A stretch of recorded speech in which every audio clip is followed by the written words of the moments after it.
Right now, Seventh-day Adventists, what they believe, what we believe, is that Bible says about the 2,300 days and nights, so the 2,300 years, and then they calculated, that's the time, the investigation of judgment, which is the Adventist. There's also big debate on the calculation, that's the time. Yeah, because that's one of the reasons that Dr. Sang left.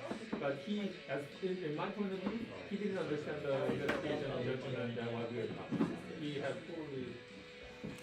Hi, Anna. Investigation judgment. And anyways, so William Miller talked about the cleaning of the holy, sanctuary, most holy place. He thought that it's going to be Jesus coming to the second coming. But Ellen White is saying that no, he's entering.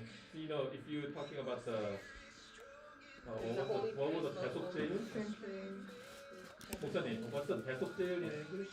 Day of Atonement. Day of Atonement. So the Most High Priest can go into the most holy place. That's once a year.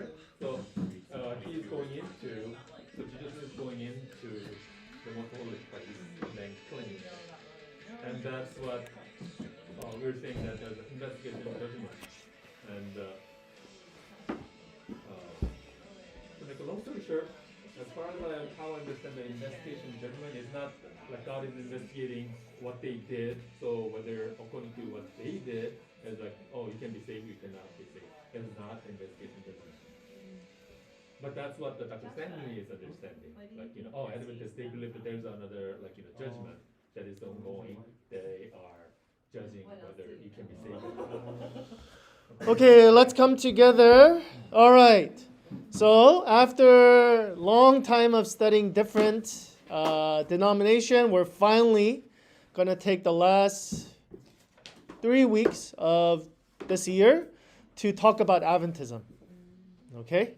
Today we're going to focus specifically on SDA history. Okay, how did Seventh-day Adventists even come to be? All right. So far, if you guys remember, we went over major Christian history. Okay, in the beginning, there was one universal church, and we call that the Catholic Church. Not Roman Catholic, just Catholic Church, which means universal. And then, as you guys remember, there was a great divide. Do you remember what the divide was called? The first big divide within the big church was called Great Schism.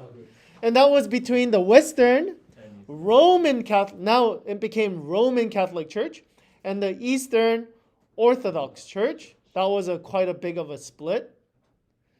And then within Roman Catholic Church, there was another split. Do you guys remember what that was called? Okay, very good. Protestant Reformation. Yeah. And then from there, we studied a lot of different denominations that came out of there. Okay. The Great Schism, what was the year? About 500 something? I think I have to look at it. Yeah. And then the Luther's, the Protestant Reformation is about the Luther that was 16th, I think, or 16th or 17th. Or was it earlier? I forgot. 16, 17 or 15, 17? Yeah. It's good thing is you guys all have notes, so. Protestant came from which one? 15, 17. Roman Catholic Church. So she has a note, the Great Schism about 1054, and then the Protestant Reformation was a 1517. Okay. So right now, so far, because of that, we have the Catholic Church, we have the Greek Church, the Eastern Church, and now we have, what are some denominations? Methodist, Presbyterians, Baptists, Lutherans, Pentecostals, Baptists. Okay, so all of these. But right now, so far, still no Adventists, still no SDAs, okay? Now, we finally get to the 18th century. There was what we call, this is the second Great Awakening, not the first one. Second Great Awakening in the USA in the 18th century. Okay, basically what happened was there was John Wesley, George Whitefield. They were very, very good preachers. And then basically they stirred up like revival within America. But this was like not just like one little section, but it was like a lot of people basically going back to the Bible and saying, oh, like we need to take this seriously. Okay, so like a revival broke out. And so a lot of people started coming to faith, and a lot of the Christians, nominal, like a lot of the Christians, they were kind of like, oh, I'm kind of lukewarm, whatever. But now they said, oh, I want to start studying. Now, from the Great, this is very important because from the Great Awakening, there's a guy named William Miller that comes. Okay? He's not part of the Great Awakening, like he wasn't a great preacher or anything, but he was one of those people who was influenced by the Great Awakening. And he was like, oh man, I need to start reading the Bible for myself. Okay? And as he was studying, okay? Oh, by the way, he was Baptist, by the way. Okay? He has a history as well. He used to be like a deist, which is like, I believe God exists, but he doesn't really care about me. But he went to the army, and then he saw a lot of things happen, and he realized, oh, there is God, and he does care. Anyways, long story short, he started studying the whole Bible.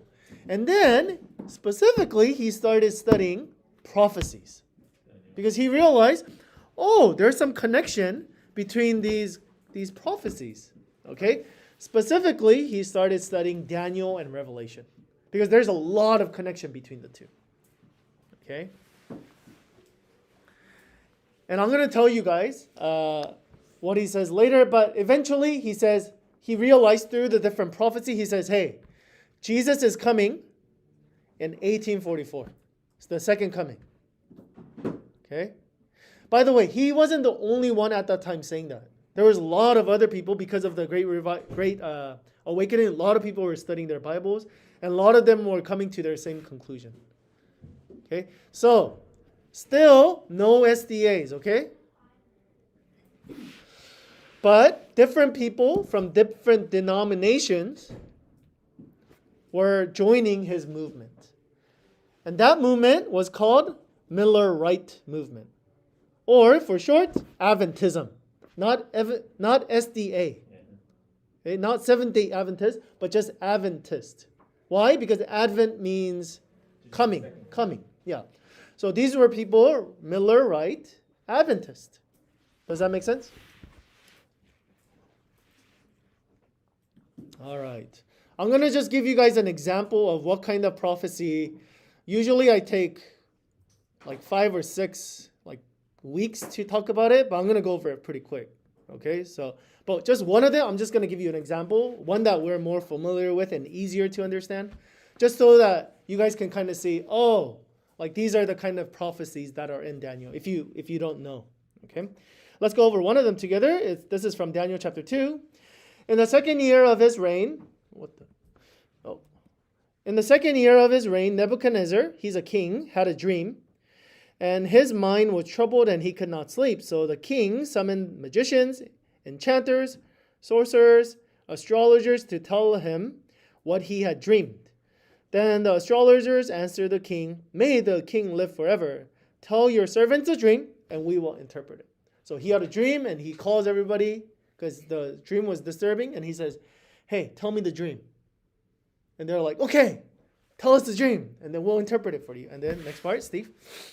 The king replied to the astrologers, "This is what I firmly decided. If you do not tell me what my dream was and interpret it, I will have you cut into pieces and your houses turned into piles of rubble. But if you tell me the dream and explain it, you'll receive from me gifts and rewards and great honors. So tell me the dream and interpret it for me." Okay, so do you understand what the king is saying? King is not saying, "Okay, let me tell you the dream, you interpret it." He says, "You tell me what I dreamed, and then you interpret that." Okay, and this is how they reply. Luis? The astrologers answered the king, "There is no one on earth who can do what the king asked. No king, however great and mighty, has ever asked such a thing of any magician or enchanter or astrologer. What the king asks is too difficult. No one can reveal it to the king except the gods, and they do not live among humans." Okay, so basically astrologers say, that's ridiculous. But he says, "I'm going to kill all of you guys anyways." Okay? Josh. Oh, how come it keeps disappearing? This made the king so angry and furious that he ordered the execution of all the wise men of Babylon. So the decree was issued to put the wise men to death, and the men were sent to look for Daniel and his friends to put them to death. Okay, let's go next. Hannah. When Ariel. the commander of the king's guard had gone out to put to death the wise men of Babylon, Daniel spoke to him with wisdom and tact. Then Daniel went to the king and asked for time so that he might interpret the dream for him. Okay, so there's a guy named Daniel, because he's considered one of the wise men, one of the council members, and he's supposed to die too. He was a student, yeah. Okay, so now he says, okay, king, give me time. Okay, I'll get it for you. Okay, let's see what happens next. Then Daniel returned to his house and explained the matter to his friends Hananiah. Hananiah, Mishael, and Azariah. He urged them to plead for mercy from the God of heaven concerning this mystery, so that he and his friends might not be executed with the rest of the wise men of Babylon. During the night, the mystery was revealed to Daniel in a vision. Okay, so Daniel starts praying and says, God, we need to know what this dream is so we don't die. Okay, and then he gets a vision and he understands everything. Let's see what happens next.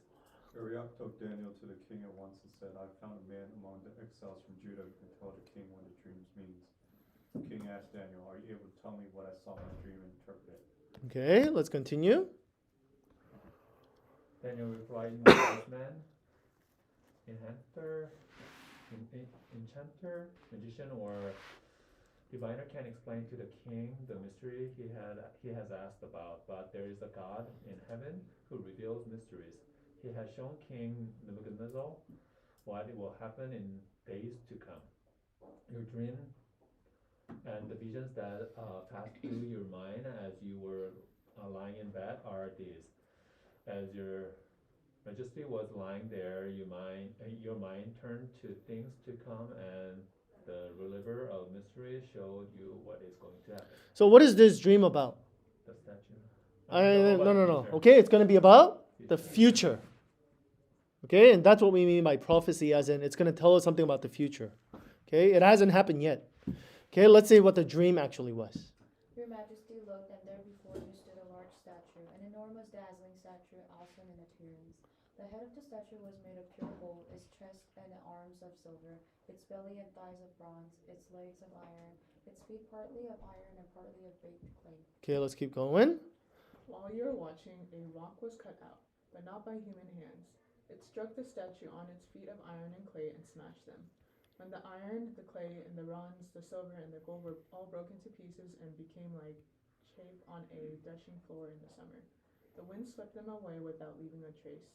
But the rock that struck the statue became a huge mountain and filled the whole earth. Okay, so he had a dream of a statue, and this statue has what? 5 different parts. And they're all different metals. Gold, silver, bronze, iron, and then right here it's going to be mixed with iron and clay. And all of a sudden what happens? It's standing here, and all of a sudden what happens? A rock comes and hits where? It's very important, right? Where it hits, okay? It hits the weakest part. right here, okay? And then what happened? This thing breaks apart and just goes with the wind. And then right there, that rock becomes a mountain and is established there. Okay, and it fills the whole earth. Does that make sense so far? Okay. So, boom, coming in. Okay, now let's see the interpretation. Now we know the dream. What's the interpretation? This was a dream, and now I will interpret it to you, King, your majesty. You are the King of kings. The God of heaven has given you dominion and power and might and glory. In your hands he has placed all mankind and the beasts of the fields, birds in the sky. Wherever they live, he has made you rule over them all. You are that head of gold. Okay. So who's section 1? Babylon. That's Babylon. Why? Because Daniel interprets and says it. Okay. Let's see what happens next. After you, another king will arise, inferior to yours. The next, the third kingdom one of bronze will rule over the whole earth. Finally, there will be a fourth kingdom, strong as iron, for iron breaks and smashes everything. And as iron breaks things into pieces, so will crush and break all others. Just as you saw that the feet and the toes were partly baked with clay and partly of iron, so this will be a divided kingdom. Yet it will have some of the strength of iron, even as you saw it mixed with clay. As the toes were partly iron and partly clay, so this kingdom will be partly strong and partly brittle. And just as you saw the iron mixed with baked clay, so the people will be a mixture and will not remain united any more than iron mixes with clay. Okay. So far, what we know for sure out of the interpretation is we know that this is Babylon. For sure? For sure, because that's what Daniel says. And then we know the second one, we don't know who it is, but it says what? After you. After your kingdom, another kingdom will arise. So we know that this kingdom has to be right after Babylon. Does that make sense? Okay? And then, but it doesn't say after that, it just says next. Okay? So, oh yeah, it is right. Okay. So we're not really exactly sure, at least in Daniel 2, what these other kingdoms necessarily are. Okay, but I can't show you everything right now. But Daniel 7 and Daniel 8, they actually show us what they are. Okay? Anyways, keep going.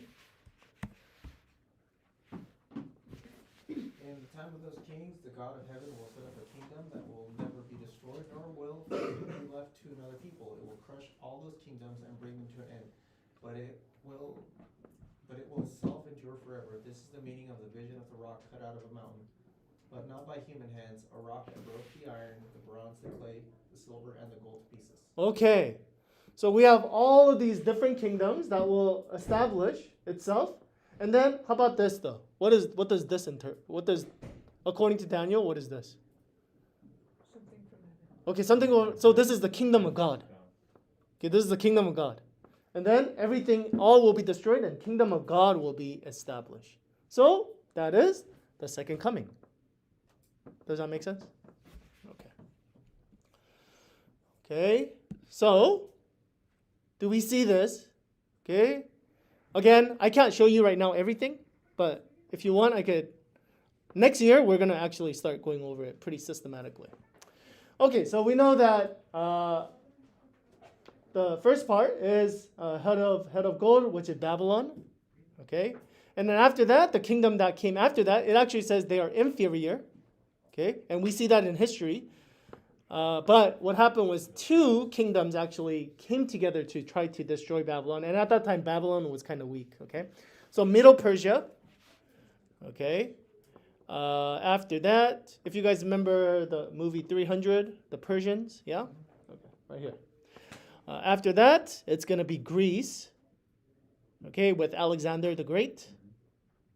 Okay, after that, who is it? The Romans. But right after the Romans, what happened? Is there another empire that...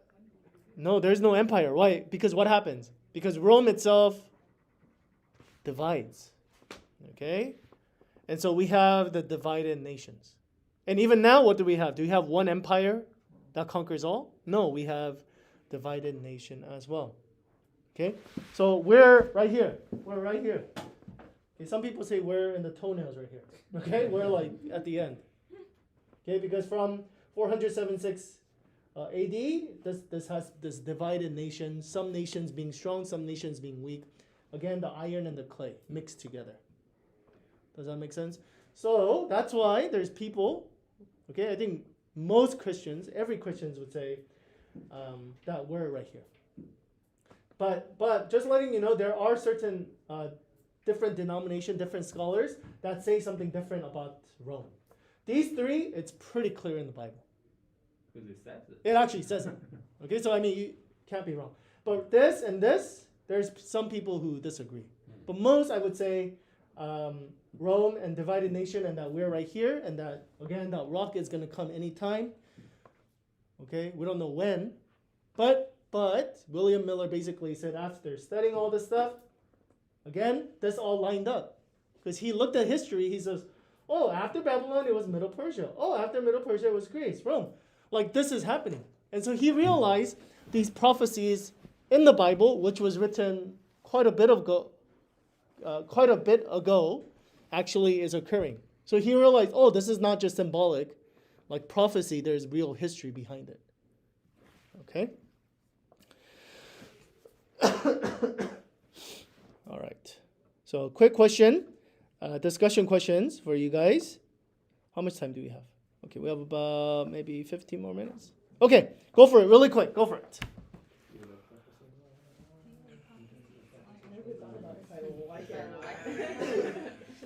Well, that's one of the reasons that I believe the Bible. Because it's trustworthy because it became the truth. So Daniel, he lived in BC 500 something, right? 500. And then he had a prophecy that happened about 300 years ago. Okay? Actually, there's no human being foretell 100 years later it happened. And then the funny thing was, what he didn't say, we showed it. Yeah, he said 7 and 8, actually 8. He literally gives the name of the next the kingdom. Medo Persia and the Greece. So that's there's no way that human beings can foretell give a prophecy about 300 years later it's gonna happen.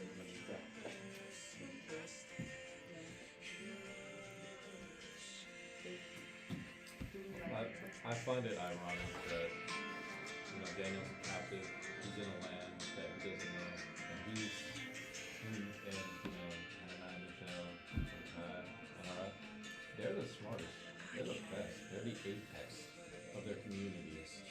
They're above everybody else who at the time with us, right? And then you fast forward to the new gospel, and those people weren't even looking for Jesus. It was a bunch of wise men from a distant land. Like the people who said that they had the most knowledge eventually became the ones who were blind. They didn't even see that. Oh, you mean the Israelites when Jesus was coming? They could have seen the prophecy. They had all the doctrine. It was right in front of them. It's not like they didn't know what the prophecy was. Because everyone started naming their kid, in anticipation but no one was looking for the actual sign. And you got 3 guys, the only 3 that got recorded. It could have been a lot more. Really, only 3 brought gifts. Could have been a lot more.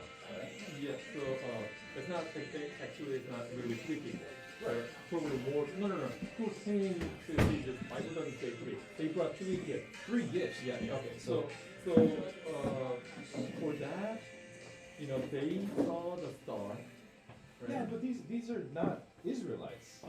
These are not children of God in the definition. These are not Jews necessarily. It doesn't say Jews. They were not Jews. It would have specifically said Jews. These are other people. So that other people were Why?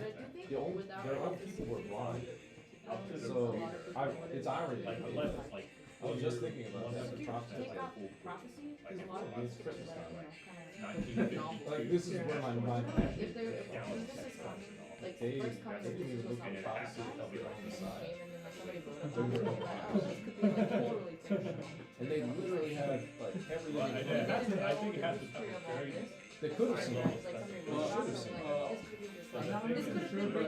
They were also studying and they were waiting for Messiah as well. Yes.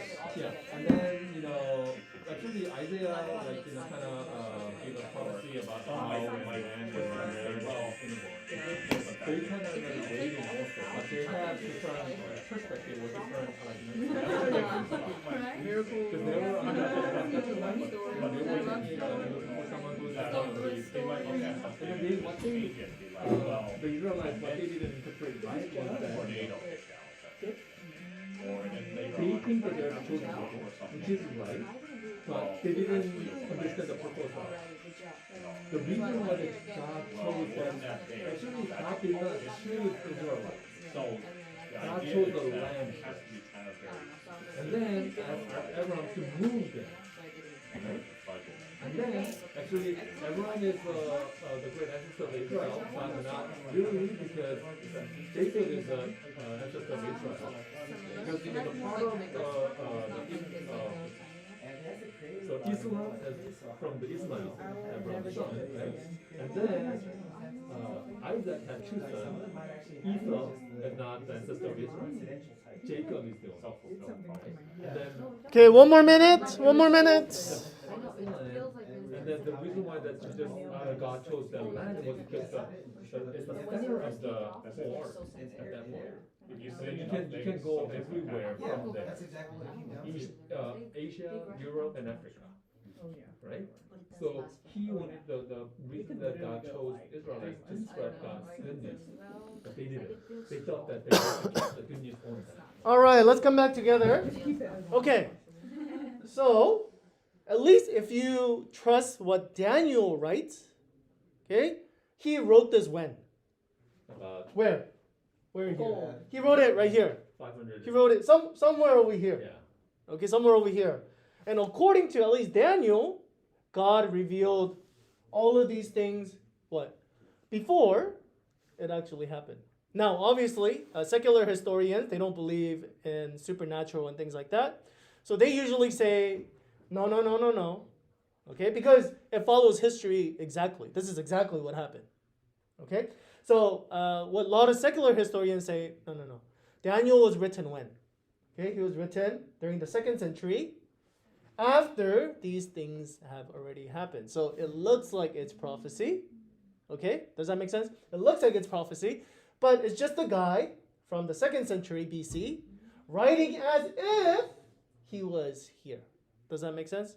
Okay, now, that's a good argument. I mean, that could be made. However, there's another prophecy that I can't go into detail right now, but later next year we'll start going into it, which is in Daniel chapter 9. And Daniel chapter 9 has what we call a 70-week prophecy. Okay, there's another prophecy.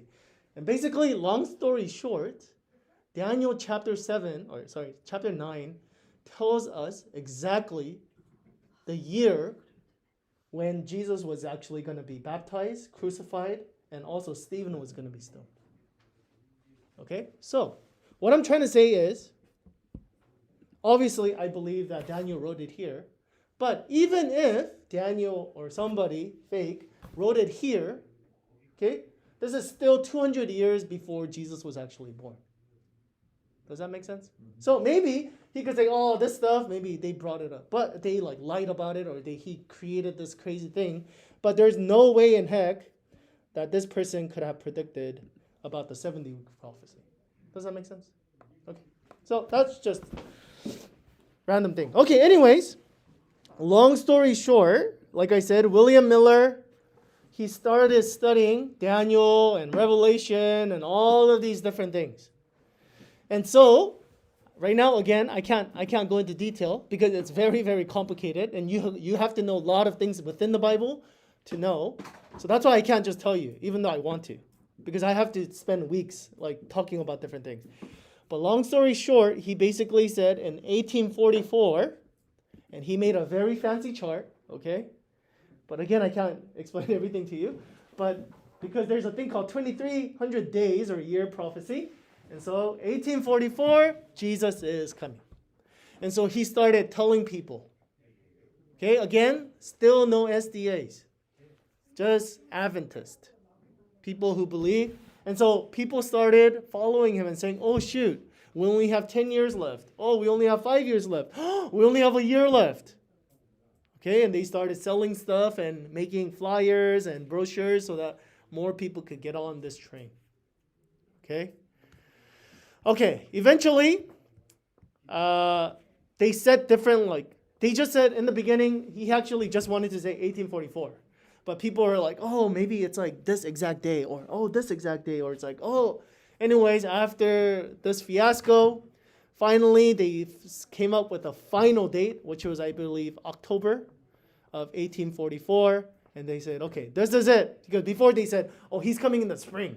and he didn't come. And so finally they're like, okay, this is it. This is it. Okay? And what happened? Nothing came. And we call this the Great Disappointment of 1844. Because Jesus did not come. Okay. Now, this is very important. Okay, so again, these are Miller-Wright Adventists. No SDAs. Okay, no SDA so far. Just Miller-Wright Adventists. Okay, from here, there was big split. Okay? But most of the people went over there. 80% went this side. Okay? They basically said, this side over here, 75%, sorry. Mainline, they call them mainline Adventists, 75%. They basically said, we got the date wrong. Okay? We got the date wrong. So, let's come up with different dates. Because the prophecy is true. Everything so far, it makes sense. Okay? So perhaps we just got the date. We got some calculation wrong. And so actually, William Miller, in the beginning he said, I'm not going to do any more dates. No more. I'm not going to do that anymore. But he got persuaded, and so he went this way as well. Okay? And then so they said, oh, he's coming in 1845. Right here, March 1845, and this is going to happen. And they kept setting dates, and eventually what happened? Jesus never came back, so it kind of fizzled out. Okay, so majority of Adventists, okay, Miller-Wright Adventists, they fizzled out after a while. Okay, now, another group said 1844 is correct date. But it's not Jesus' second coming. Something else happened. Something else happened. So again, does that make sense? This side said date is wrong. This side said date is correct. Date is correct. Just something else happened. Okay. One group here said Jesus did come 1844. But he came spiritually. Okay, what does this sound like? Jehovah's Witnesses. So I'm not saying these are Jehovah's Witnesses, but this kind of thought, as you can see, this is where the Rosso guy, he got this idea from. And then, again, he doesn't say Jesus came 1844. He actually says he came 1915 or something. Okay? But this idea, again, Jesus did come. He just came spiritually. Okay, so we were right. The date was right. It's just he didn't come physically. He came spiritually. Now, this other group right here, ta-da, we finally get Seventh-day Adventist. They say date is correct, 1844. But Jesus did not come on this earth. But what happened in 1844 instead? According to Adventists, they said there's a sanctuary in heaven. Okay, in 1844, he went finally into the most holy place.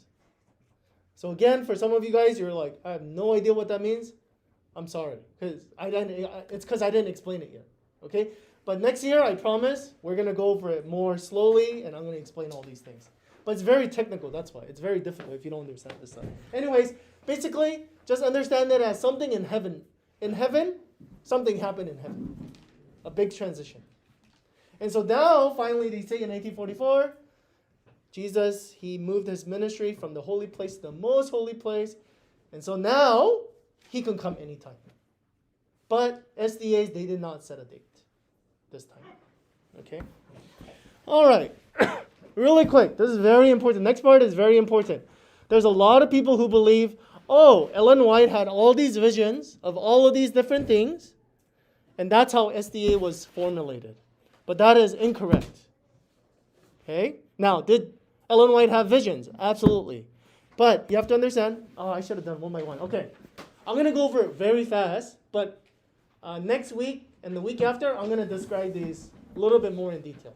And next year, we're going to really go into detail. I'm going to spend 1 week on this, 1 week on this, 1 week on... Okay, does that make sense? All right. There's a guy. These are all Miller-Wright Adventists. These are all people who believe, in 1844, Jesus is coming. Okay. There's a guy named Hiram Edson. And basically, while he was walking, he realized according to him, he kind of had like a vision, and he saw Jesus going in from the holy place to the most holy place. Okay? So he's actually the one, because it's in the Bible. Okay, it's not like he took it out of his butt, but it's in the Bible, the whole heavenly sanctuary. But he realized, 1844 doesn't mean that Jesus is coming. Okay, what it means is he's going to the most holy place. Okay, long story short, these two people are the ones that really brought the sanctuary message. Okay, so it's not Ellen White who said, okay, 1844, like sanctuary happened. No, it's actually these two people.